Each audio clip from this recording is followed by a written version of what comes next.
So our search for another real-world example of how you can tackle food waste by collaborating brought us to Pieter Paelinck, who is our next guest.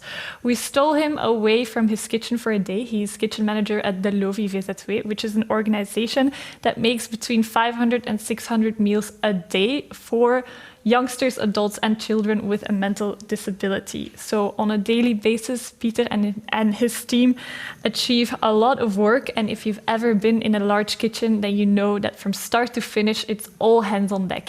But despite this craze in the kitchen, Pieter decided to take action against food waste. They are living proof that collaboration across all different teams can work, and that if you work together, you can meet success. So the IT service, the care personnel, communication team, everyone from the Lovie Vzw got involved. Really next level stuff. Hi, Pieter. Welcome to the Food Waste Fest studio. So I gave you a big introduction before, but I'll let you tell your story yourself. Why exactly did you decide to take action against food waste?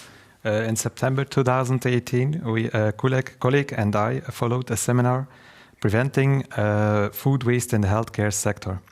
This seminar was organized by the City of Bruges in collaboration with FoodWIN and others.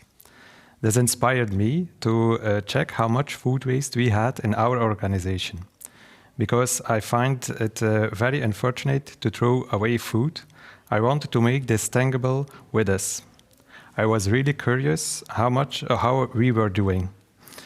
All our food scraps are collected separately. It's called Vzw waste. So we already had an idea how much we had, but this only gives us a vague picture, because that's also where the vegetable and fruit waste ends up. That is why I wanted to get a more accurate picture. Okay, and so you had some sort of inspirational moment that you wanted to take action, but where did you then start? At the seminar in Bruges, the emphasis was placed on measuring food waste. The baseline measurement is an important part to get the view of the food waste. However, it is a big task which you can't do alone. Several people are involved in these measurements: the cooks, the educator in living groups, the driver who carries the meal around. And that is why we started up a project group sustainability quite quickly. This project group is based on enthusiastic colleagues who support me in the startup of the measurement. We choose to work with 4 living groups to gather these measurements. During the first management in November 2018, we tried to gather as much information as possible. Not only the hot meals, but also bread, toppings, snacks were registered. As a result, we had lots of data that allowed us to get started.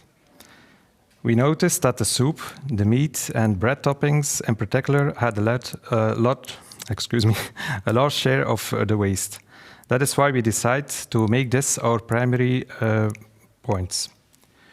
Usually, there was never an exact number of liters per person set, with results in large surplus of soup. That is why we immediately set an exact number of liters per person. Furthermore, we had mainly emphasized not to order more goods than necessary and to ensure that requested numbers are always passed on correctly. All right. So to summarize it, you did a baseline measurement, and then from that knowledge on, you pinpointed some action points, and because you knew where actually you were wasting food at that time, and where to take action first. Were there any hurdles or any challenges that you had along the process of doing this? Well, at first I thought the food waste in our organization would be limited, because in the past we made a lot of efforts to estimate the food quantities as good as possible. Therefore, it was a shock that we noticed that we also had 30% of food waste. These figures were spread around our organization in the hope that this would have an effect to everyone, to make them realize that this affects us all. And then, after 6 months, we did a more limited second measurement with the same living groups to see if we had already rate an evolution. However, we didn't see the desired effects, so we were stuck and couldn't really go on. Eventually, we decided to enlist the help of a specialist this spring, so we contacted FoodWIN. They first made a report tailored to our organization with the aim to have a clear action plan by the end of the day. Thanks to FoodWIN, we were given the insight to continue to use our data, to progress the data more digitally, and to pay more attention to the communication between the different services. I'm going to add to that because I remember still the day that Yasmin, my colleague, she got a phone call from you. I think you were on my voicemail. I'm hard to reach.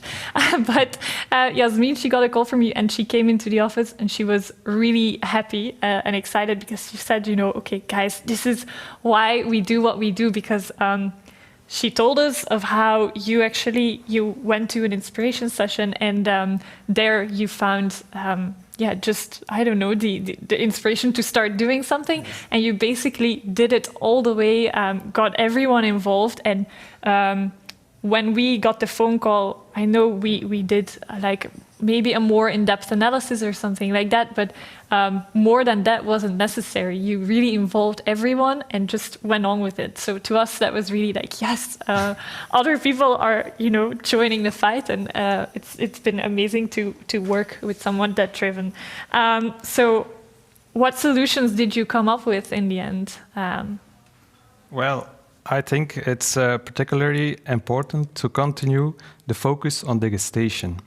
A tasty meal is different for everyone. Leftovers can be avoided if we knew what is preferred by each individual. Since the meal go in bulk in to the living groups, portioning is an important part to have the right quantities on the right place. At the moment, we are still looking which system suits to our best needs. On the other hand, we also want to involve our residents as much as possible. By bringing the subject to their attention, they can help preventing the food waste by warning the caretakers when food is thrown away. They also can make their own preference clear, that we know how much we have to give. That is why we are repeating the importance of prevention food waste to various channels. At the moment, we don't have new results yet, but we notice that awareness is growing in our organization. Okay. So communication definitely has been crucial for improving on food waste. What else do you think has been actually really the key to success to get everyone on board? Well, because we were able to clearly demonstrate to our management that we still had too much food waste, we immediately get the support to start this project. The cooperation between some colleagues grew into a general working point, which everyone is involved. By working together, we get results faster, and you can't solve this alone. Everyone has to be involved. Very true. How are you now continuing the food waste fight? Are you doing more? We are now observing other institutions how they handle this problem. We can learn from each other, and we want to work more often together to share the insights. We must continue to make it clear that it's not obvious to enjoy such much food every day. If we want to keep this privilege, we must work together to ensure there is no food lost. Very wise words. Amen to that. And thank you very much for being here and trooping to do this interview in English with me. Thank you very much. So with Pieter, we had another very concrete, tangible example of how you can fight food waste in a very real life situation.